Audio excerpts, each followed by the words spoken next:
Hey sinners, you're listening to Sinful Cuts, the podcast that takes a look at the wild, weird, and wonderful world of horror. We take a deep dive into some of your favorite movies, possibly uncover some hidden gems. Sometimes we even get some stinkers. Thank you so much for joining us. We truly love having you here. Please sit back, take a listen, and let's get our scare on.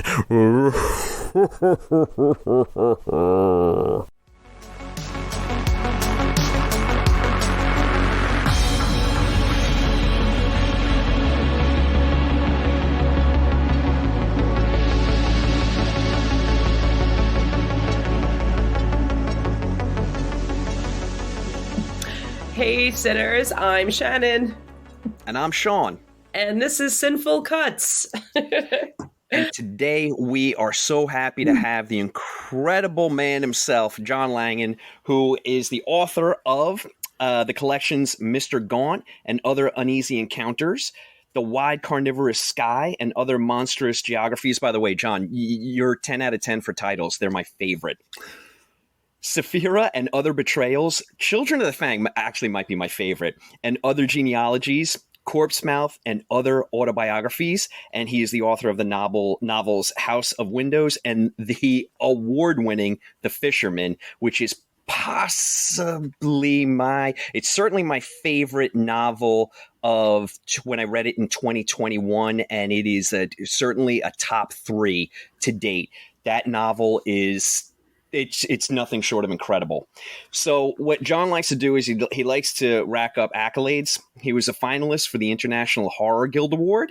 In 2008, he was a Bram Stoker Award nominee for Best Collection. And in 2016, he was a Bram Stoker Award winner for The Fisherman itself. So John, thank you so much for being here today. Thank you so much for having me. Wow, that is a mouthful. Jeez, I feel like it should be like a drinking game. Every time you hear a subtitle, take another drink. Except we would all be drunk by now. We're fine with that. We're absolutely fine with that. Okay, good. Well, we're going to talk about vampire movies, so I guess drinking is appropriate. Yeah. Everybody, get your Bloody Marys. So. Let's not spoil the surprise. The movies that we're talking about today, we've got 1985's Fright Night, and then we have 1987's The Lost Boys. As far as vampire movies go, they're certainly some of the most fun vampire movies. I think they are easily some of the best horror movies of the 80s. I mean, if you were to do a top 10, it would certainly be pretty high up there as far as what the 80s had to offer. I really do enjoy these films. But John, I have to ask you, because the way we do the podcast for our guests is we basically send out a list of 25 movies, and then you have a crack at which one you want to talk about. So what made you choose Fright Night and The Lost Boys? I'm greedy, and it gave me the chance to talk about 2 movies at once. And I love both of these movies. And so it seemed like the perfect combination. You know, they're both sort of mid to late 80s looks at the vampire, and they mix the traditional and the non-traditional. And Fright Night in particular gets kind of meta with everything that it's doing. So, and I'm a sucker for vampires. I love all the monsters, but I find myself coming back to vampires, even in my own fiction. They tend to of the monsters I've written about, they seem to be the monsters that are ahead in the race or something like that. They seem like they're so fun to write. The thing about vampires is that, like, I can remember when I was a kid, right, in elementary school, discovering vampires and all the monsters, right, because that's what happens when you're in grade school, is that somebody tells you about this.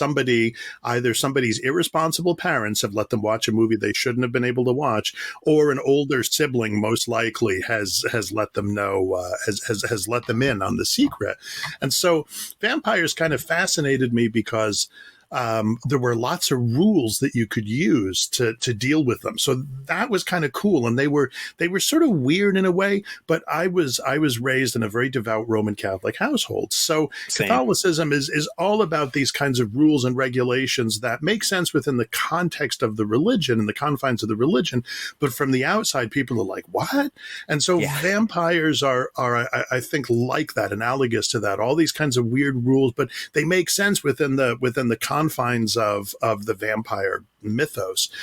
And then, of course, having that mythos, and which, of course, what I'm thinking is that on the one hand, the mythos is as I'm describing it, is actually very recent, right? It's a product of Stoker and Dracula.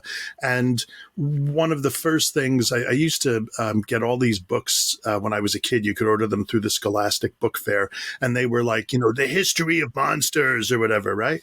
And so what they would do is they would say, well, there was Stoker, but there was also Sheridan Le Fanu's Camilla, and there was this, and there was that, and there's this tradition and that tradition.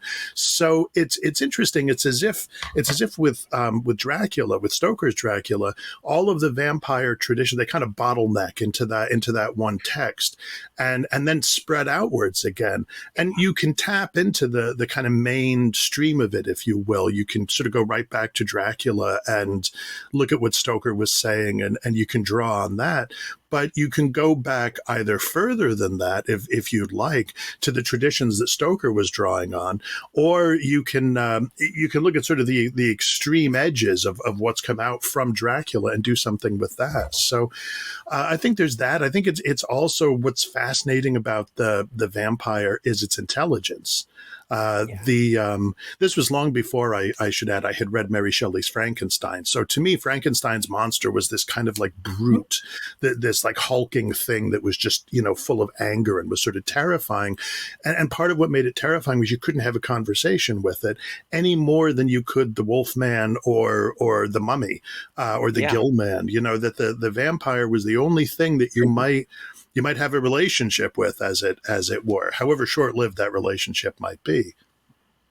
And we have some examples. You bring up a great point, because we definitely have examples in cinema of victims negotiating with the vampire and buying themselves some time, or even, becoming basically their Renfield, becoming their apostle.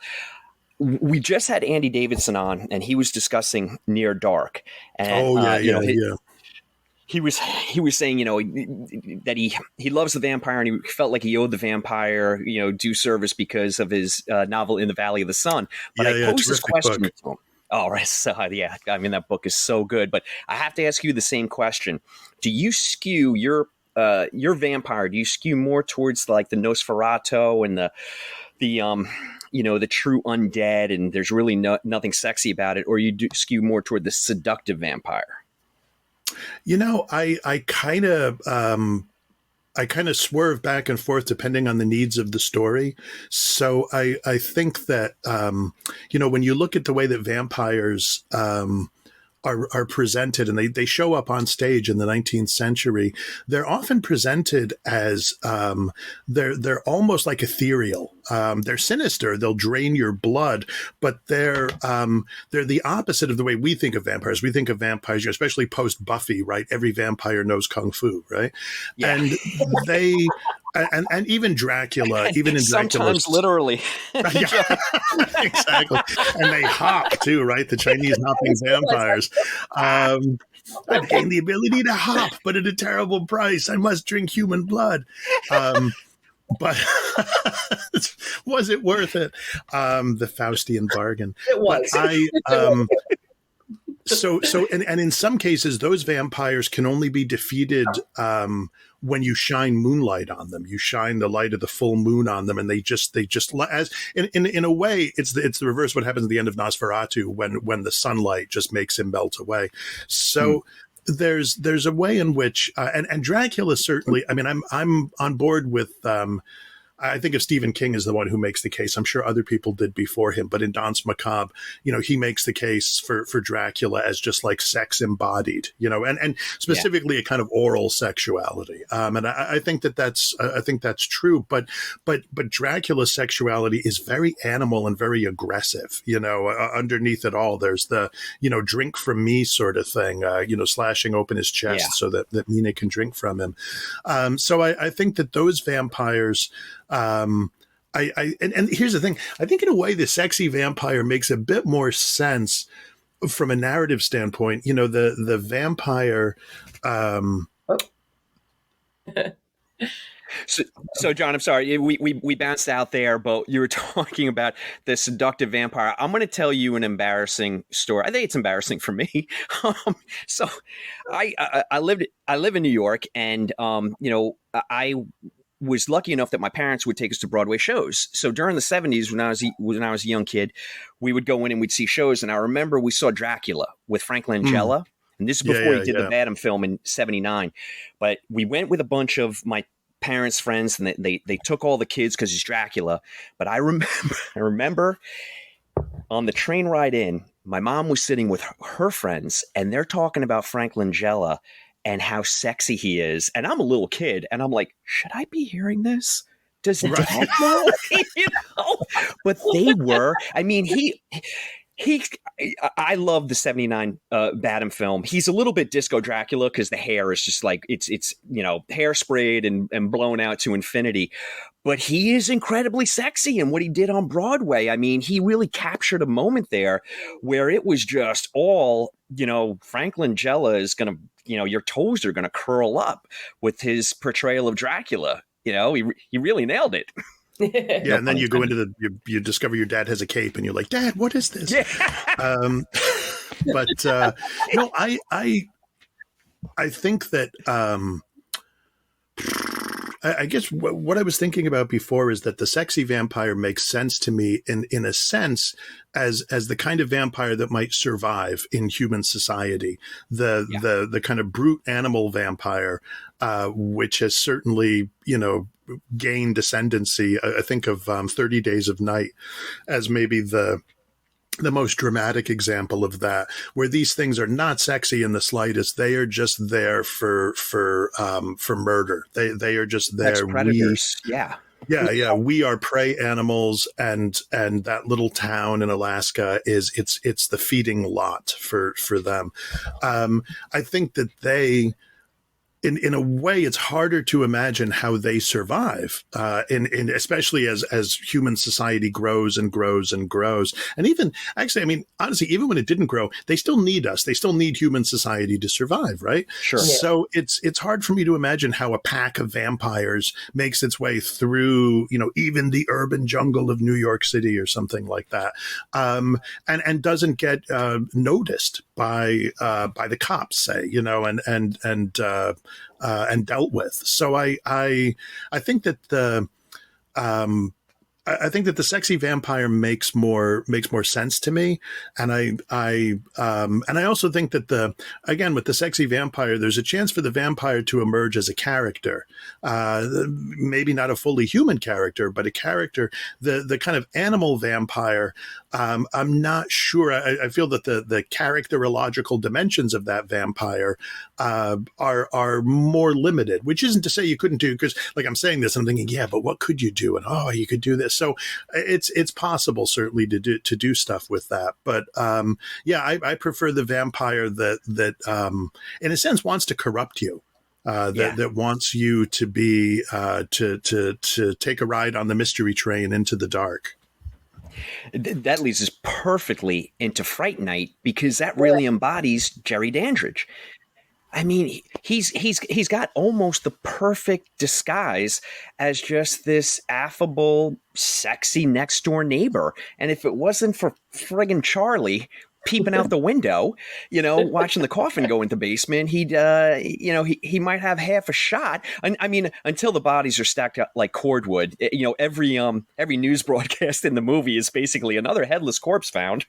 Right. Strange murders continue. Right. Police baffled. Bodies drained of blood. No one can figure out what's going on. You know? So let's start with Fright Night. Let's get into Fright Night, and we can look. We're going to do Fright Night. And we're going to do The Lost Boys. We can bounce back and forth between the two, but let's start with Fright Night because it was released first in '85. So we've got, just to do the hard yards, it's directed by Tom Holland, who would then do Child's Play in '88 with Chris Sarandon as well. He directed Thinner. He wrote Psycho 2, which I'm a big fan of. I don't know how you feel about Psycho 2, but I really do like that one. He wrote The Class of 1984, Cloak and Dagger, which was big for me as a kid. I love that movie. And The Beast Within, which is, I don't know if I'm going to go out on a limb and call it a good movie, but it's certainly entertaining. And Sean, don't forget about Tales from the Crypt. Oh, shoot. Oh, yeah. And then Tales from the Crypt as well. Absolutely. Yeah.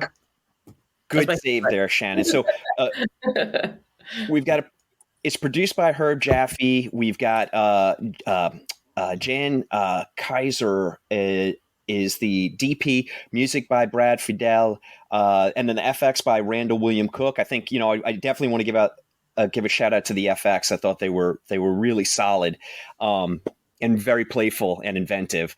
But yeah, those are the people that put this all together. And I think what we have is a real new interpretation of the vampire movie in '85, because previously, we're still kind of drafting off the fumes of the early '70s Hammer movies, which I love dearly, but petered out.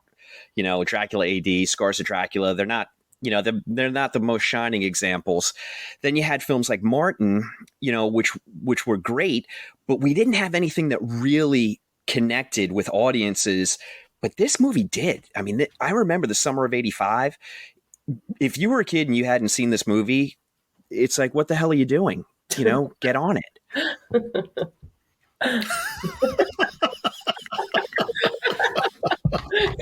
You're not unless you saw Fright Night. Have I exposed that I was a lonely child?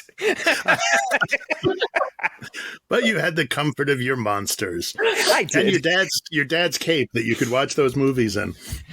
John, you're really bringing me to a dark place here, okay? I think that in the one of the things that fascinates me about sort of like vampire cinema, right, is that you see in the '80s into the '90s, you see these films like Fright Night, The Lost Boys, Near Dark, which is impossible to find streaming. I thought to myself, I want to watch Near Dark like as this kind of just as like sort of an unofficial trilogy, with these other two movies, and it is not available anyplace. It's on the Criterion Collection, but you have to join it. Okay. All right. But then you also have, and you have Martin as a kind of early forerunner of this kind of stuff. But I agree that Martin is so much its own thing. It's a brilliant, brilliant film, and it might be my favorite of Romero's films. I'm not sure. Right? It's hard to beat Night of the Living Dead, but Martin is so revolutionary. But I almost wonder with Martin, unlike Night of the Living Dead, I wonder if what Romero was doing there was just so out of the mainstream, so far ahead of its time or to the side of its time or whatever that, we're still trying to catch up to it. But you have these other movies like The Habit, Larry Fessenden's Habit, which is 90s, maybe late night, early 2000s. You've got The Addiction. You've got is it Nadia? I think. So you got these kind of like, and of course The Hunger as well. I suppose that would be another one that you could slot in here. That The Hunger, I think, takes the sexy vampire thing and just amps that right up. It just gives you all these beautiful. Yeah. And I think that. So, but I guess what's interesting to me there, right, is that you're right. Like they're moving past Dracula. They're like, okay.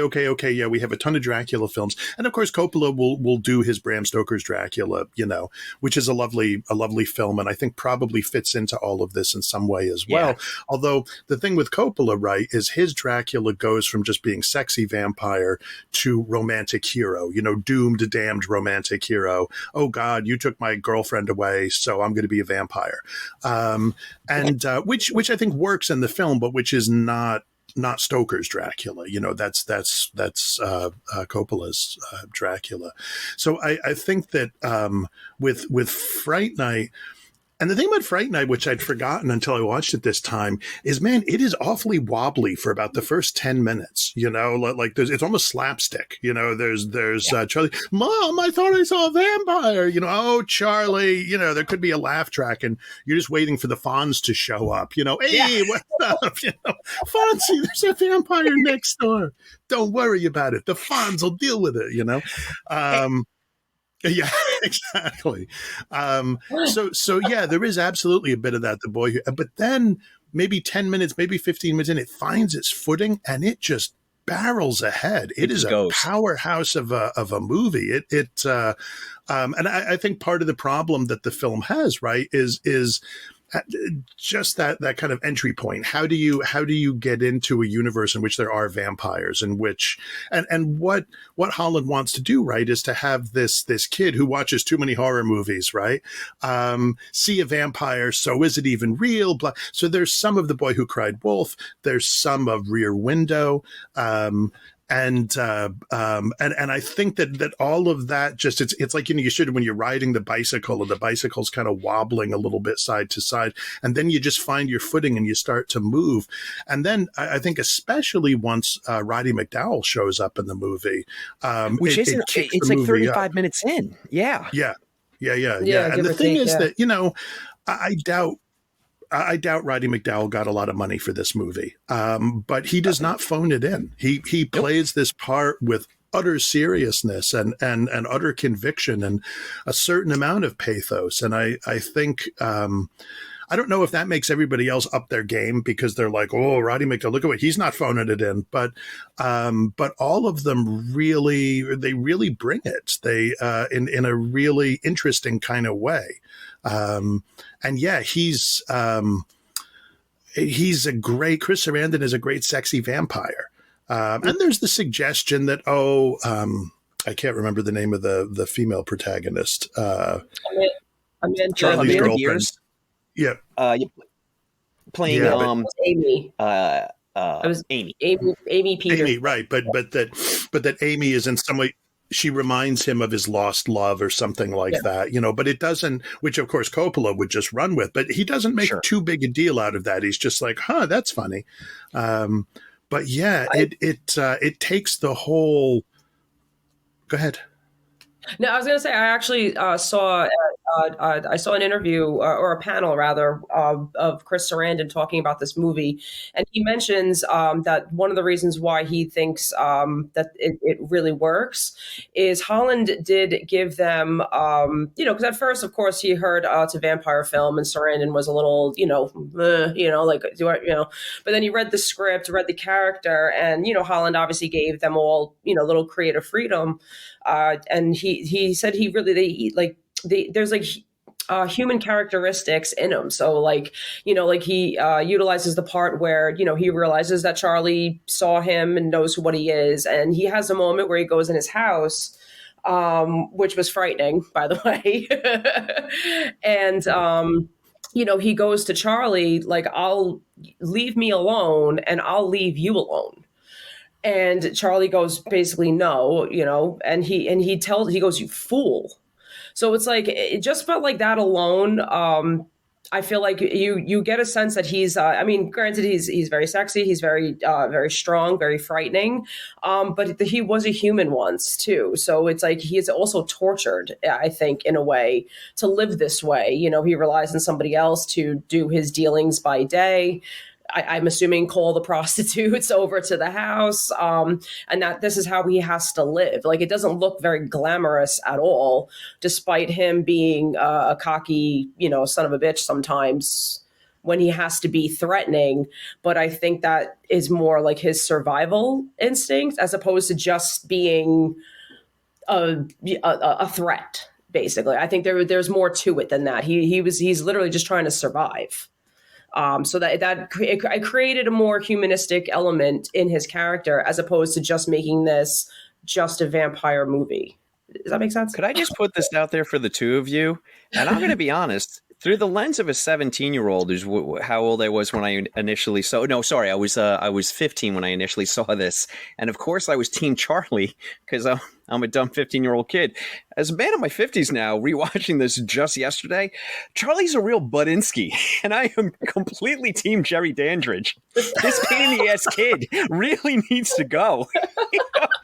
Well, it's funny, right? Because I think you're right that it's a pragmatic thing for Jerry. It's like, look, I'm as most vampires do, right? He's gonna feed on the sort of at the margins of society. The fringe, sure.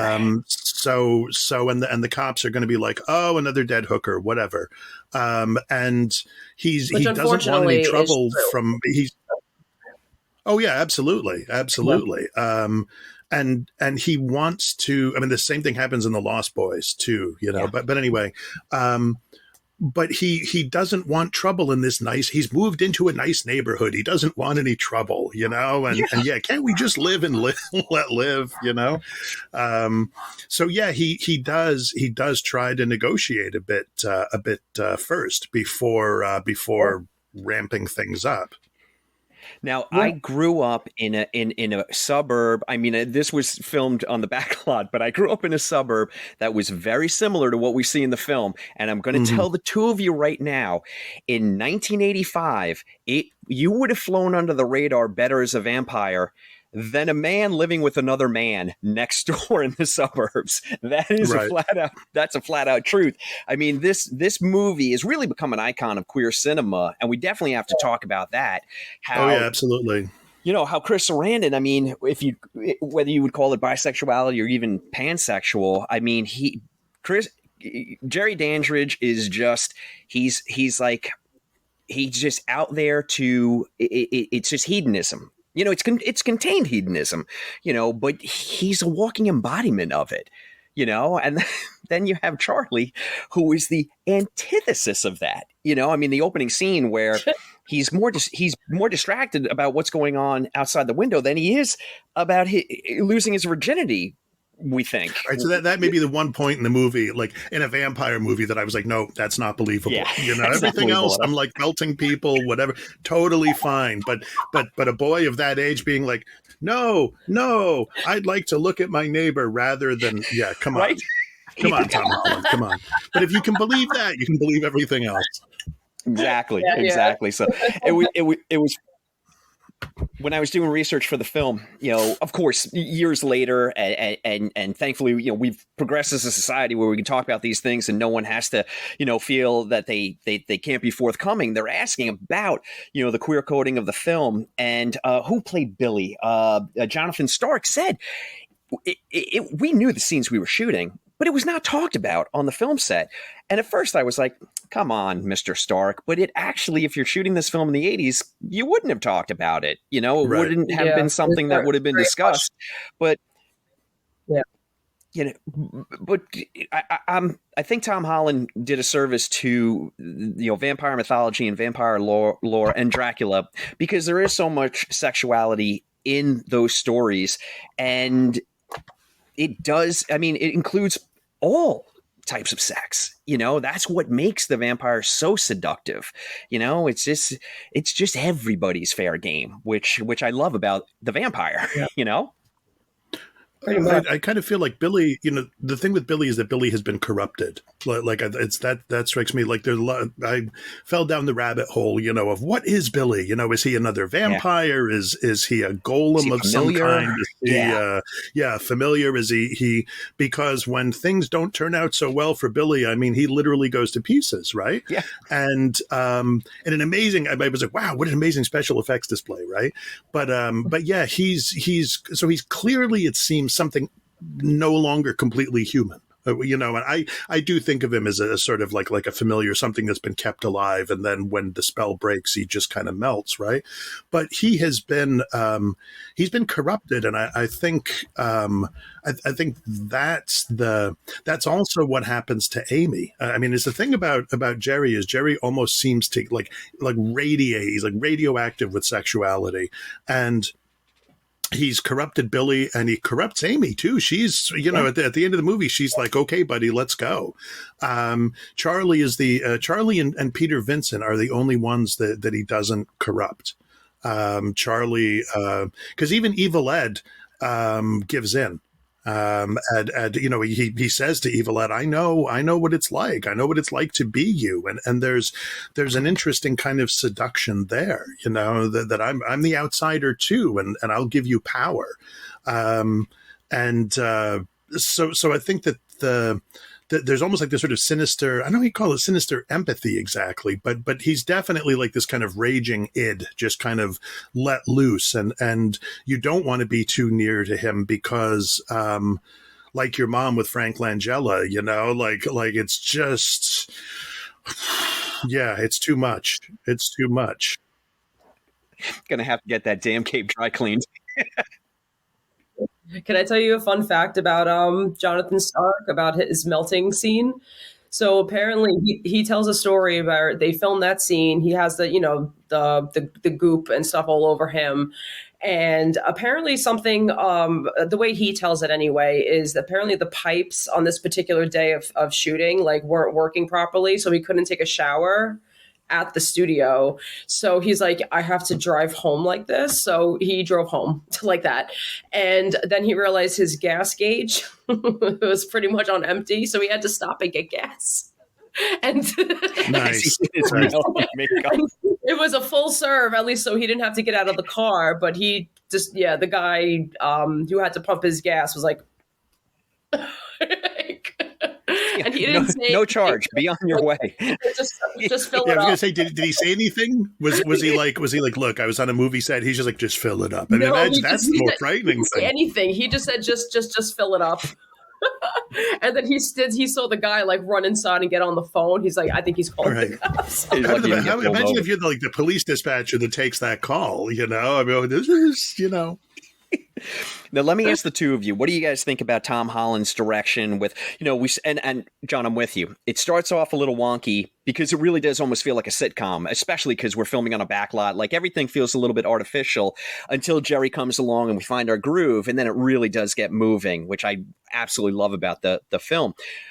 But Tom Holland's direction, I mean, I feel like he really leans into the Hammer aesthetic as the film progresses, because if you were to ask, oh, where does Jerry Dandridge live? It'd be like that house right there that's emitting fog off of every board, You do kind of wonder, wouldn't someone from some kind of municipal authority show up? What? This is clearly not up to code.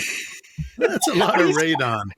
I love it. I love it that he's just going for it, and we buy into it. I mean, we really do buy into it. I mean, he's got us, and he just really starts dialing up the Hammer aesthetic, because even Amy, when she gets turned and then her hair grows long and then she's in that white gown, she is a Hammer horror vixen by the end of the film, which I really, really do enjoy. So all those some would call them creaky, but all those gothic elements from the Hammer films, how he just ramps it up at the end. But then you still have Jerry Dandridge as a very, mid 80s sex symbol. It just works so well. Right. I just really love the dynamic of it.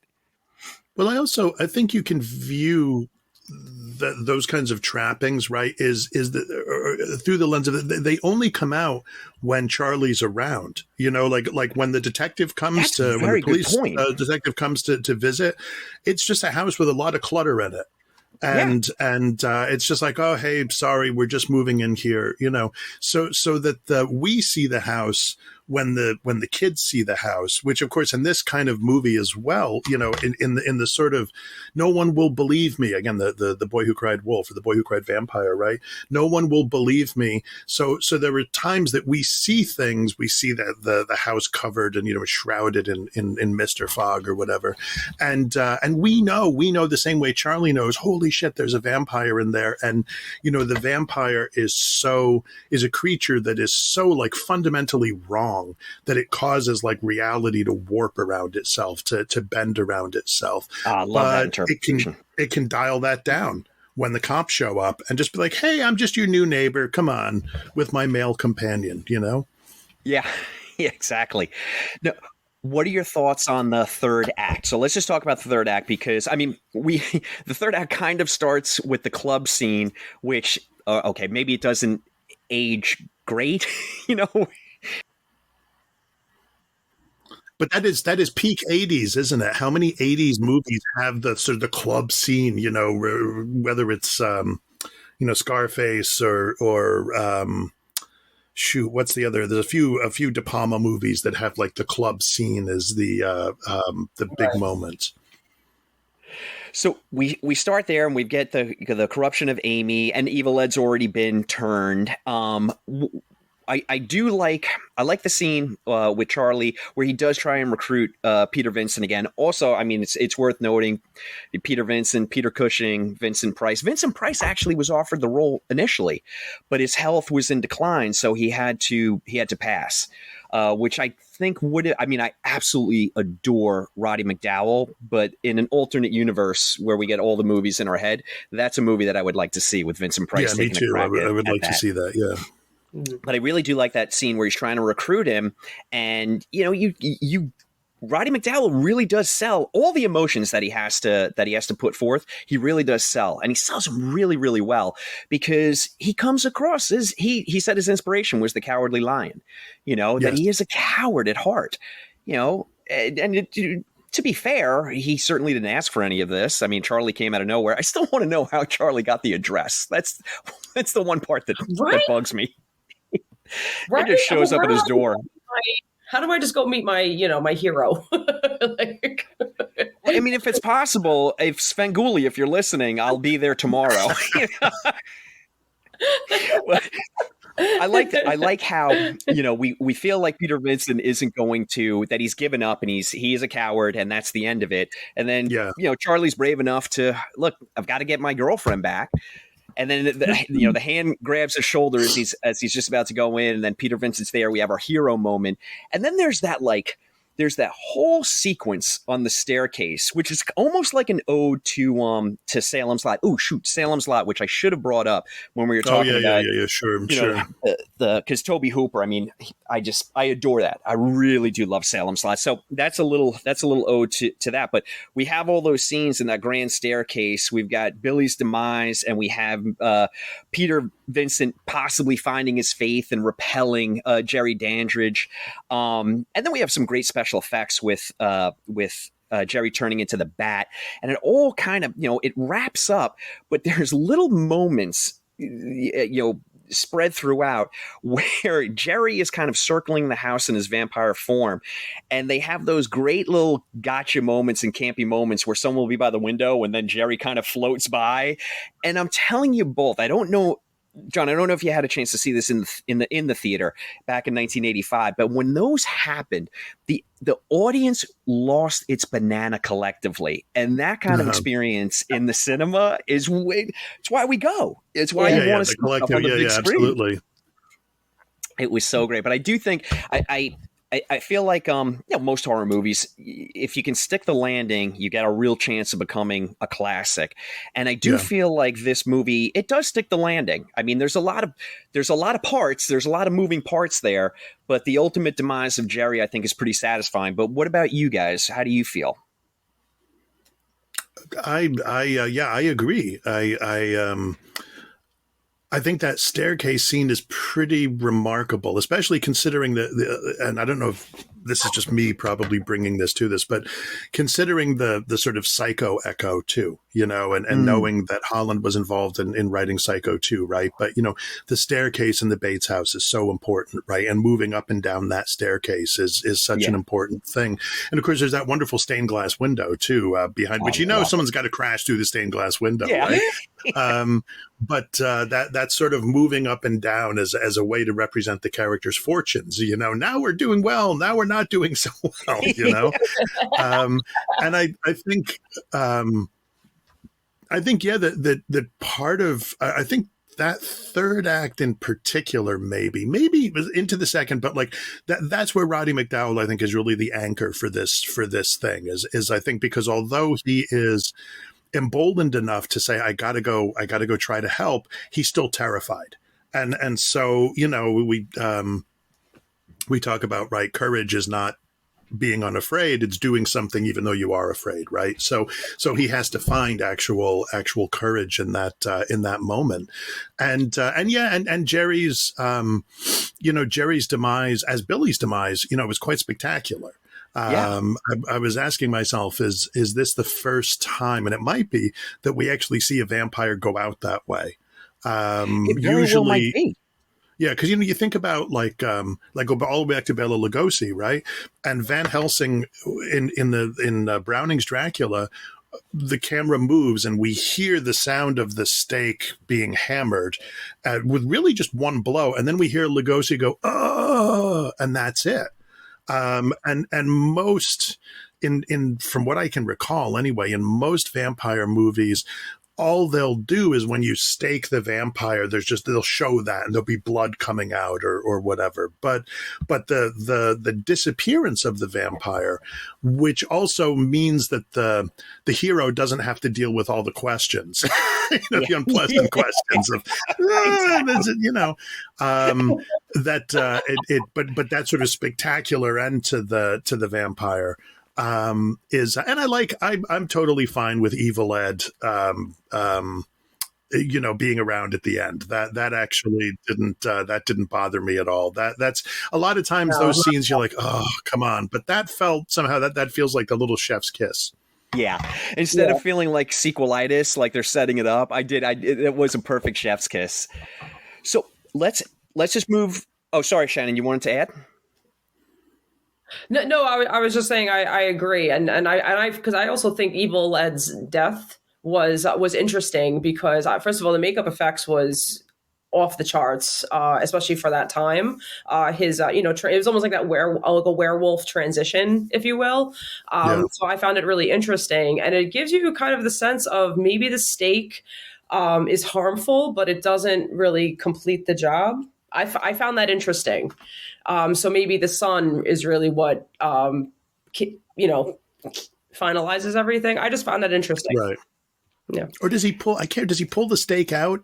He does. And in the movie theater in 85, I was raising my hand in the movie theater saying, don't do that. Don't do that. So I don't know if that's, you have to leave them staked or sunlight, The Vampire Diaries, they did that. Like you have to leave it in. You can't take it out. And yeah. I remember that. Yeah. Oh, okay. Actually, I forgot about that little detail. I love how every filmmaker has its own interpretation and it's like the vampire mythology is almost like a buffet and you can take what you want of it. So in this movie, we do follow a lot of the mythology, but Jerry Dandridge also eats. So I was like, hey, interesting. And the whole fruit thing, he's eating fruit, right? Guy is getting his 5 servings in a day, I'm telling you. Yeah. But when we were talking to Andy last week about Near Dark, that was almost like the one thing that they kept was that they can only drink blood. If they eat food, they get horribly ill. But everything else besides getting burned up by sunlight was out the window. So I just love that. I love it when a filmmaker can just put their own interpretation on it, and especially if it works. So now let's switch gears. Let's go to 87 and we'll talk about the Lost Boys because we have we've got Fright Night, which is in the suburban setting, and it's kind of like corruption comes to suburbia and Jerry trying to break apart the good old fashioned high school romance and all all that. It's a little quaint. Yeah. Then you come to the Lost Boys, and they're moving into Santa Clara, and it's kind of like a surf town, murder capital of the U.S. I think it is. Yeah. Let's go there. I mean, on the other hand, the real estate values are just they're really good. Yeah, and your taxes are super low. Your taxes are super low. I was going to say it must be really. We've got this Yeah, right. Right. Well, we have a completely different aesthetic and we have a completely different setting, which I think works incredibly well for the movie also. But instead of having a real buttoned up seductive vampire, not to say that that Kiefer Sutherland and that gang of vampires aren't seductive. I mean, they very much are young, sexy kids, and that's exactly what Joel Schumacher was going for. But it is more towards the like feral animal kind of mystique because they're living in this dilapidated hotel that is now underground, literally underground, since the '06 earthquake. They're almost like familiars for Max, the vampire father. So there's similarities being horror comedies, but they're different enough that they don't feel repetitive. So when I saw Fright Night in '85, I didn't feel like I was getting the same meal, so to speak, in '87. I'll just do the hard yards for the Lost Boys. So, of course, it's directed by Joel Schumacher, who, directed the classic DC Cab, St. Elmo's Fire. He directed Batman Forever, Flatliners, 8mm. He's got a lot of. He's got a varied directing career. He's not just a genre director. He's had his hand in a little bit of everything to certain degrees of success. But I think he's a really good, steady director. And he had the benefit of having Michael Chapman, who was the cinematographer. So he had done, he was the DP on The Last Detail and Taxi Driver, The Last Waltz, Hardcore, Raging Bull, The Fugitive. So, Scorsese is using Michael Chapman as well. And I think this film, I don't want to say that Fright Night looks flat, but we've already said that, they're using the back lot, and it almost has that sitcom, appeal to or look to it. And this movie is very different. The very first shot, we're swooping in. Like, they're using the camera in a lot of interesting ways in this film, which I really did appreciate. It makes it very engaging, I think. Yeah. And then Joel Schumacher, he is just you can tell he's having a blast with this, he's got his crack at making a vampire movie, and he's just putting everything into it that he can. And I think it's pretty successful. I certainly had a great time when I saw it in '87, and I had a great time when I rewatched it this week. But John, let me get your opinion on it. Where do you fall on the Lost Boys? Oh, I think it holds up, actually. I almost want to say surprisingly well, Surprisingly is a great word to use, yeah. Well, because there were moments from it, like Saxophone Guy, that have become, memes or whatever, right? Actually, a friend of mine knows him. That's what's even crazier, but apparently he's a lovely guy. But that's the sort of image you associate with it, right? Is like Saxophone Guy on the beach, and all these people, Kiefer Sutherland with his mullet and all that kind of stuff. And hey, there's the guy from Bill and Ted, and it really, as you're right, it's a very, very different film from Fright Night. The sensibility is very different. It moves much more quickly. And you're right that the camera work makes it feel as if it's moving more quickly. Sure, I think. And there's something, there's something with Max and the Lost Boys. I'm sorry, folks, for spoiling this, but honestly, it was 1987. Come on. Yeah, come on now. But with Max and the Lost Boys, it's almost, yeah. With Max and the Lost Boys, it's almost like Captain Hook is parenting the Lost Boys, if you will, the sort of absolutely, Max is always in these terrible period appropriate costumes, right. And in the same way that Captain Hook is always dressed up, and he's almost trying to blend in by being awkward, like, oh, he couldn't possibly be the king of the vampires. Look at this guy. This guy's a dork. Yeah. Yeah, and you have these terrific performances, which are in some cases really campy. The Frog Brothers, but what's interesting to me, like technique wise, right, is, although this is, as far as I know, not a backlot movie, there were so many scenes that feel like sort of as if they could have been a sort of impressionistic scenes when the Lost Boys are riding their motorcycles outside of various houses, right? And all we have are just these lights and the noise, right? Or when they're hanging off the bridge, right? And they're all surrounded by mist and fog, right? And dropping off into it. There were so many of these scenes that feel like staged in that way, as if they're taking place on a stage, although presumably, actually, I think they weren't. I'm not sure about the lights outside the house, but I think the train trestle is an actual place. I think you can go. Trestle is an actual location. Yeah. Yeah. And I think that there's something Within the Lost Boys lair, we see the famous picture of Jim Morrison, and there's the association of the Lost Boys, Peter Pan, Jim Morrison, Rock and Roll Never Dies, or the 27 Club, right? All these people who, what is it? Live fast, die young, leave an elegant corpse, right? Well, that's what all these guys have done. And so there's a way in which it engages that part of the vampire mythology. I almost want to say, I feel like saying it Americanizes it. That may be a step too far, because I haven't seen it. Like, there could be a British vampire movie that did this as well. But I think you're onto something there, though, John. I really am. I think you're onto something there. Well, I think like Jerry Dandridge is all the artifacts he has. And we know, right? He must have been alive for a long time if he has all these artifacts. So that suggests that he's pre the United States, pre the European colonization of the United States. Whereas now Max could be super old too. He probably is. But in terms of what we see of the Lost Boys and such, they feel like a much more recent thing, even if some of them have been around from 1906. Nonetheless, the way they present themselves, the images they're associated with, riding motorcycles, right? That's also, it's as if they encode different kinds of call it adolescent rebellion in themselves, right? Like, so you see the Jim Morrison poster, The Doors, right? You see surfboards in that place as well, right? So surfer culture. They're riding motorcycles. So they've got earrings, heaven help us. They're wearing all kinds of bright and weird clothes. So there's all kinds of ways in which, the hair. Live forever, have great hair. It was a time. Right, great hair, you say? So I think that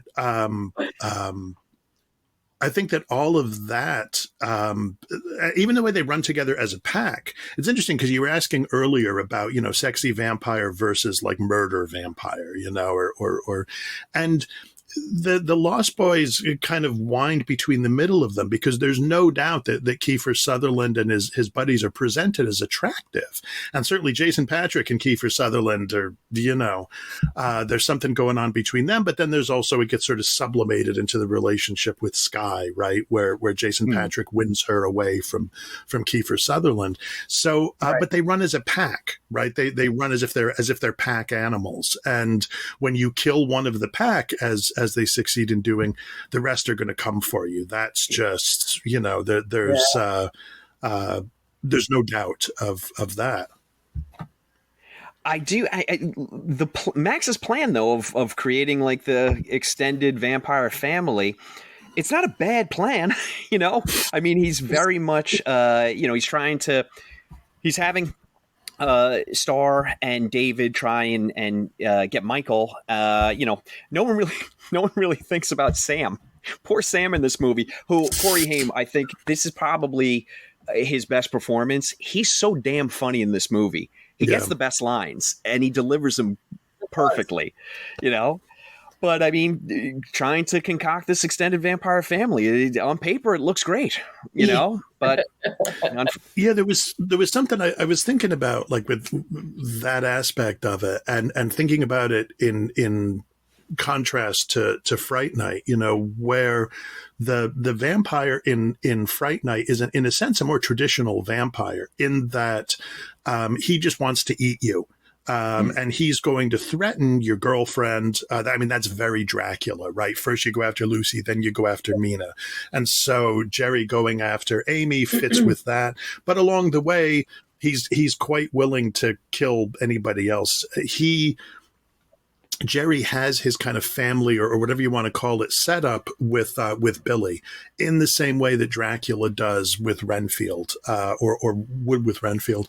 Whereas in the Lost Boys, there is this weird family thing going on where Diane Wiest is fleeing a divorce that's left her just completely bankrupt, and she's returned home to her weird dad.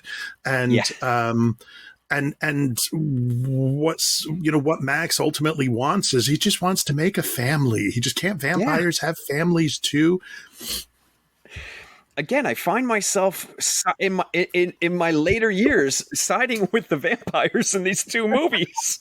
Why can't they Think of just the let tax Max breaks. Yeah, yeah, Think of the tax. exactly. Think of the deductions. Yeah, These boys need a mother, you know? blended family. Yeah, but to your point, John, that Max may be pretty old at this point, which I think that also gives a sense that he is too, because where she's like you said, she's fleeing from a divorce. He just might be. He probably got to a point. At least I think I see it this way anyway. That he probably just existed for so long at this point, and now he wants a connection. He wants a little more, maybe a little bit memories from back when he was human, and maybe that's why he started, like he found it's possible, like these group of boys were already, their own little pack and a bunch of mischievous individuals, and he started off with them for whatever reason, and was trying to look for a lost love as well. So I don't know, I didn't really think of that until you guys mentioned that. Yeah, there's a really interesting, I feel like, and that's part of what also makes the movie so interesting, right? Is the way that it introduces the family dynamic into things. It's the 80s, and so we're starting to see, I think, more the normalization of the non-traditional family, whether it's just the mom and kids, the dad and kids, an uncle or aunt and kids, a grandparent and kids. Like that's become like, hey, that's just what happens sometimes, right? Dad is never at all. No one ever says in this movie, we should call dad. Dad is out of the picture, and they're happy to be rid of him. And even grandpa is not. Yeah, absolutely. It does. That you're in danger from vampires and you're like, oh, I can't call dad. So I think that there's something about the way that and I think it's a really interesting point to think about, kind of Max's psychology, because in a lot of ways he's very pleasant. He's very, and okay, maybe that's all an act, but Jerry's act is always in Fright Night, right? There's always this kind of sinister undercurrent to it, right? There's always like he always knows he's a vampire and this is an act. And almost it feels like part of the fun is, what can I get you guys to go along with? Whereas Max seems a very, he's just a geeky kind of guy. And the fact that he's wearing these clothes that are just ridiculous, even at the time, his clothes were ridiculous, I think. But that's part of his camouflage, right? I'm just some geeky guy, It is interesting that when he's over, when the mom brings him over for dinner, he says, "Oh, aren't you not supposed to see the meal before you eat it?" And she's like, "No, that's a wedding, right? You're not supposed to see the bride." But and that those lines, it seems to me, they cut a few different ways, right? On the one hand, you're not supposed to see the bride, right? So that's what he wants, is to make her his bride, but his sort of dark, evil, satanic bride. So of course that tradition would not attain. But then also she's a meal potentially. You're not supposed to see the meal before you eat it. So that he's no. Right, exactly. If she says no, he's like, well, I'm sorry, honey, but you were delicious. I do. Maybe Max is the most successful vampire of all the vampires, because his camouflage is so great, because he's just a nebbish. Nobody suspects he him. runs an electronics store. He runs like Radio Shack or whatever it is, He draws power from your frustration at having to wait, Yeah. I mean, I was surprised when I first saw the film. I was like, holy shit, he's a vampire? But yeah, I was surprised when I first saw this film. I never saw Max as a vampire at all, so I thought that was a really interesting twist at the time. Oh yeah, did you? I actually suspected the grandpa at one point. I was like, Yeah. I was like, oh, the grandpa does all the taxidermy, but I think that's, it's a deliberate red herring, right? They're trying, as if there's any other kind, but they're trying to point you in grandpa's direction. So you'll be like, oh, taxidermy. That does seem like something a vampire would do. And then it turns out, no, he and Michael together helped to get rid of Max. But he did know about vampires. Yeah, that would have been helpful information from the He never beginning. says, listen, you're moving here, that's great. Don't mess with my grape soda, and there's vampires. Like, he never says that, right? It's My immediate next question would have been, and what about werewolves? Like, you're withholding information. Anything more? right. Werewolves, zombies, anything else? Anything? It's Grandpa's interesting. So this movie comes out in 87, and then we have 2 months later. This came out during the summer, and it was just everywhere because the soundtrack was incredibly successful. Oh yeah, so that's a terrific soundtrack. Yeah. You just heard it everywhere. So this movie's a powerhouse. It's a huge smash. And then in the fall of that year, we get Near Dark comes out, and it made zero impact because all the oxygen was sucked out of the room. There was no blood left in the corpse.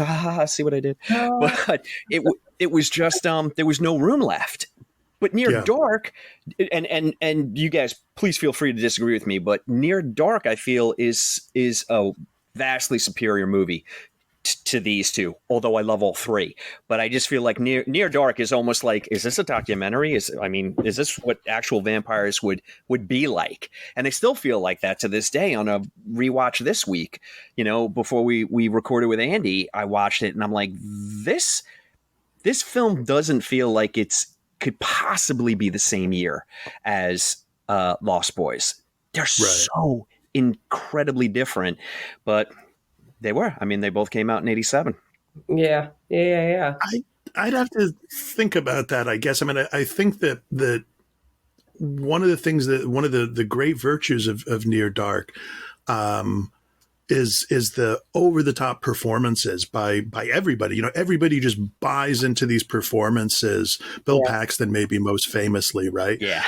But they just inhabit these characters so fully and so outrageously that it's hard not to be kind of bowled over by them, right? And hard not to feel like, oh man. And it's so great. Yeah, there's a kind of grittiness to it, whereas The Lost Boys is definitely influenced by MTV. This is an MTV movie, and Fright Night is a more traditional horror movie. But I don't know. I'm not sure. Even though I love Near Dark, perhaps it's because I haven't seen it recently. Thank you, streaming services. I'm not sure. I'm not sure if I would give Near Dark the edge. I'd rather have all three together. There's room for all of them. You're right. There's room for all of them at the horror table. They're all completely different movies. When you really put them down, like even though the core connection is the vampire lore, they tell them all very, very different, and all three are so fascinating. So it's like to me they're all streamlined on one platform, honestly. That the interesting do you think too that like what's interesting, the interesting comparison between Near Dark and The Lost Boys is they're all about these groups and who's going to be part of the groups. Right. In Near Dark, there's the kind of vampire, family, as it were. And I can't remember the guy's name, but is he going to be part of the family or isn't he? And then something similar is going on in The Lost Boys, right? Is Michael going to become part of the family or not? Absolutely. Sure. Mm-hmm. Yeah. And they're different, like socioeconomic strata, like I think part of the reason Near Dark is so appealing is because, as you said, Sean, it's so gritty, right? It feels like if there were real vampires, this is what it would be like, they would just be in a van somewhere, a van down by the river.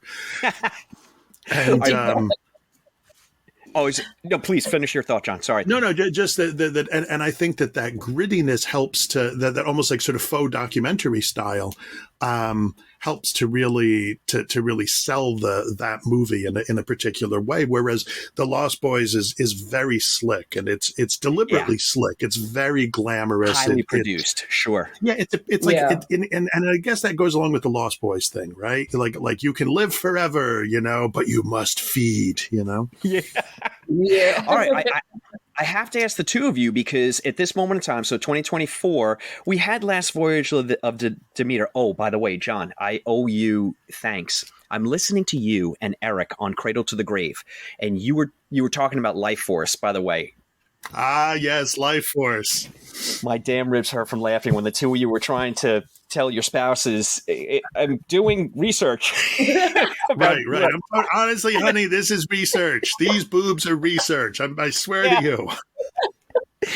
But I had an aha moment when you figured out that the damn movie is a reinterpretation of Dracula, and of course that the shuttle has to go back to England. It never dawned on me that it was the Demeter, and it was the story of Dracula.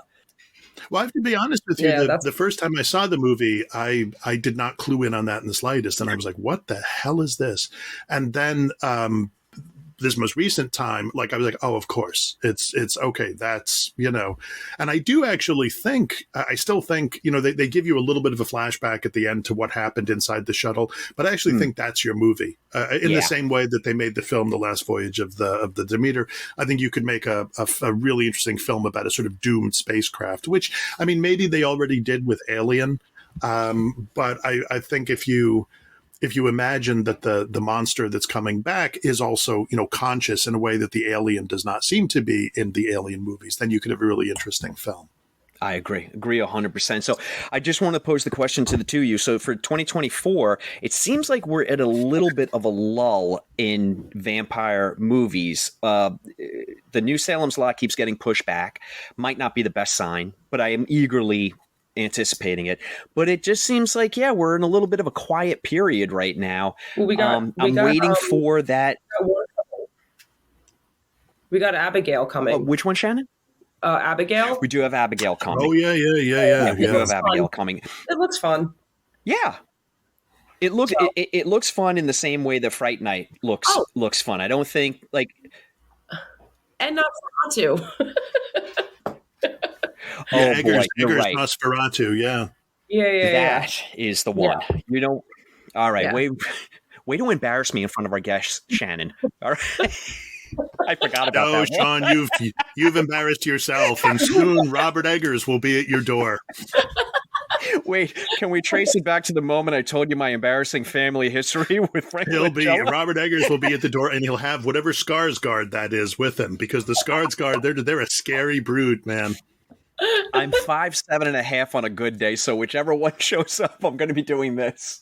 Yeah. They don't even. There's just like a ranch with them. They don't even know the difference. They just pull one out for the latest movie. I mean, these Scandinavian handsome men, they just keep showing up. Damn them. I would let Shannon introduce our 3 questions. Do you want to start off the first one, Shannon? I don't have them written down. So.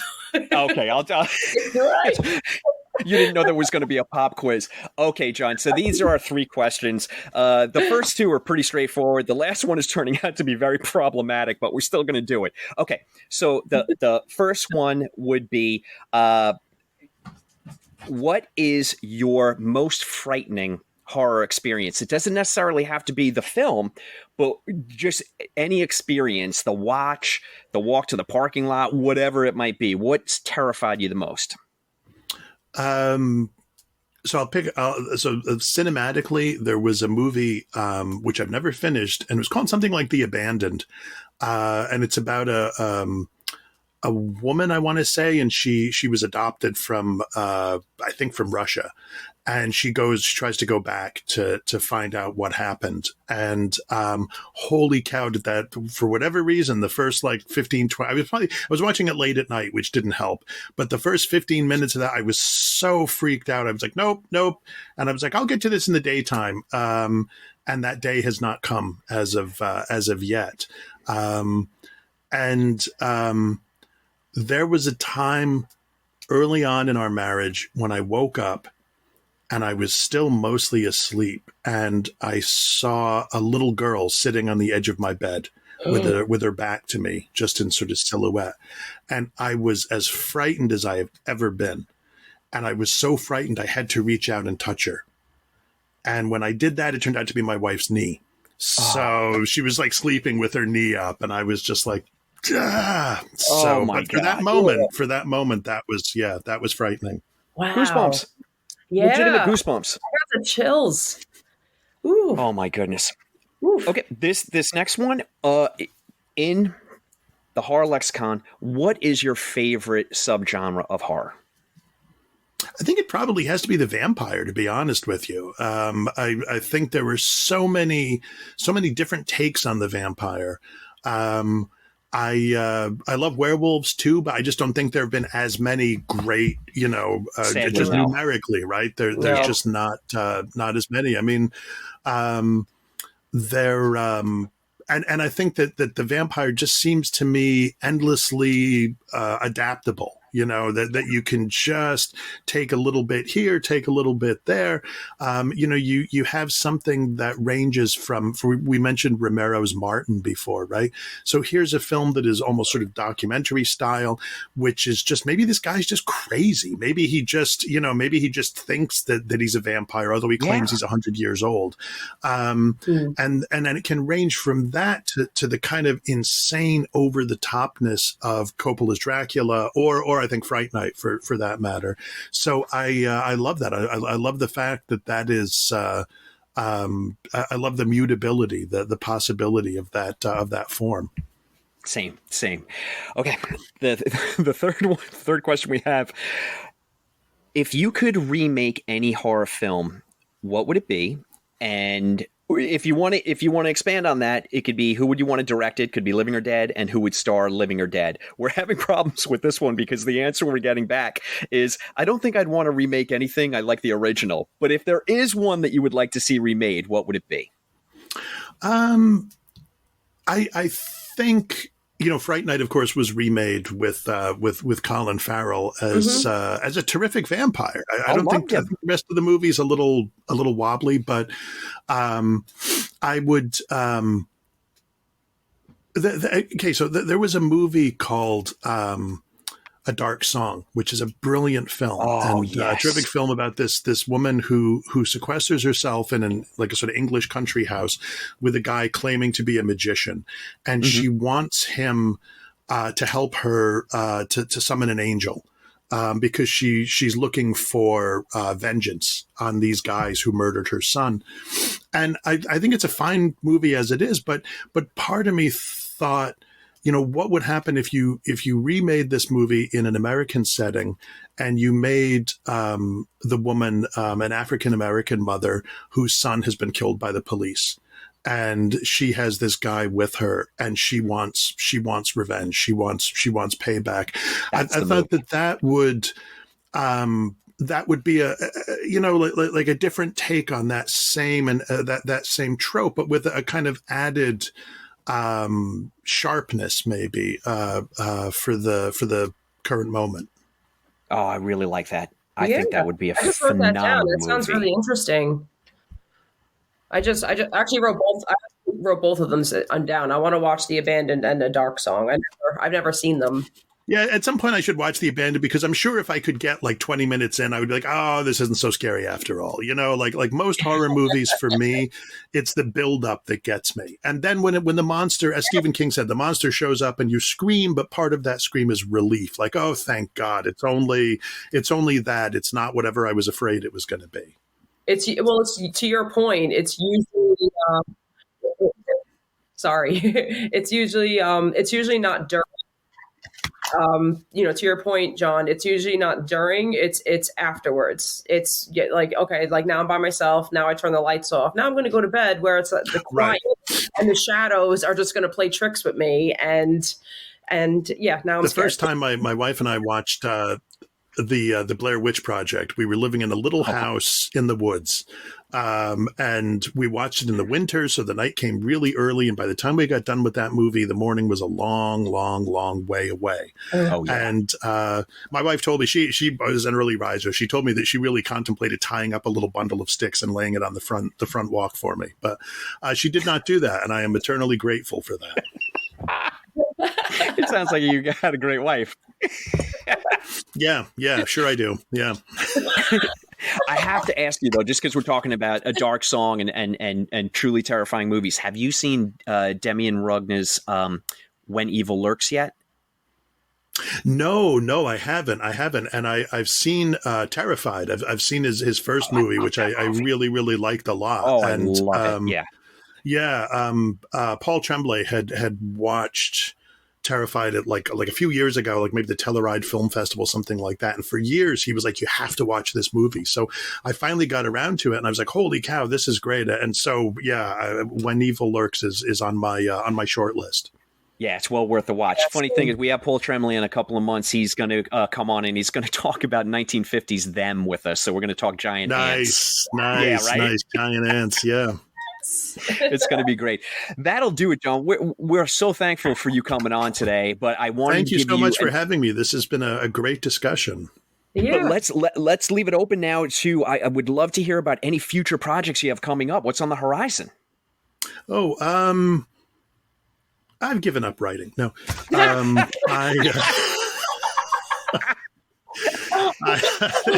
is my retirement. I've got a part of a novel that my agent is shopping around, and I'm hopeful, within a few months we'll hear back from somebody, and I'm in the process of putting together my next collection. I after Corpse Mouth, I figured that would be enough. I have enough stuff for about like another 3 collections, but I felt like I'm sure everybody's like sort of satisfied at this point. But a few people have emailed me and are like, "Dude, when's your next collection coming out?" And I've been like, "Really?" Do it. So yeah, so I'm trying to figure out what that would look like, and I like to include an original story with each collection, because I had this fantasy that there's this John Langan completist out there, and he or she will not buy the book without a new story in it. So that's the challenge at the moment is to figure out like what would the new story be about, so yeah, that would I mean my guess would be 2025 would probably be if I could figure out a story and sell the collection. 2025 would be when that would appear, and then if the novel sells, that's probably 2026 would be my guess. I have stories in different Ellen Datlow's new Christmas and Other Horrors. I have a story in that, and I'll have a story in the Neutral Milk Hotel inspired anthology. Fantastic. So and other sort of like smaller things here and there. So yeah, I'm trying to. I have a day job, unfortunately, so that tends to get in the way of the writing. Same. Mm-hmm. We'll let you go in a moment, but I did want to say this because I think the highest praise I can give you, reading your work. I just absolutely love The Fisherman. I love all your work. But the highest praise that I can give you is you happen to be one of these authors that other authors are always recommending. I noticed this about John, it's true. I've noticed this for the past few years. You're combing the internet and you're looking for recommendations. I mean, Sadie Hartman, Mother Horror, and Emily Hughes, who does Read Jump Scares. I start to comb through. Oh, I'm jonesing. I need, what's everybody recommending? And your name comes up so much. I mean, thank you. You're beloved within the community. So look, I just wanted to say that you just have the highest respect. And if you're the kind of author that other authors recommend, I feel like that's the highest praise, and that's you. Thank you. It is indeed. And I'm very, I'm very lucky. I'm very lucky. I'm surrounded by, and I'm friends with astonishingly talented people. Tremblay, Laird Barron, Stephen Graham Jones, Olivia Llewellyn, Nadia Bulkin, Gemma Files. I mean, there's such an amazing group of horror writers of my approximate generation, kind of 50s or thereabouts. And there is an equally amazing series of newer writers coming up, people like Clay McLeod Chapman and Rachel Harrison, who are just doing astonishing work. Eric LaRocca. And, it's Sadie Hartman has done with her book, 101 Horror Books to Read Before You're Murdered. She's done a great service and at least providing a somewhat of a roadmap, Absolutely. just to We're having her on. Yeah. No, it just here's some of what you can read. It's not everything, but it's some of it. Yeah. You summed it up. It's a perfect roadmap. Anyone who wants to cut their teeth and get into horror, this is a perfect place to start, because you're going to find some incredible, maybe off the beaten path stuff that it's outside of the Stephen Kings, which are fantastic as well. But we're so thrilled to have you on. I would love Thank you so to much. have you back. Thank you. Thank you, John. That's a cut.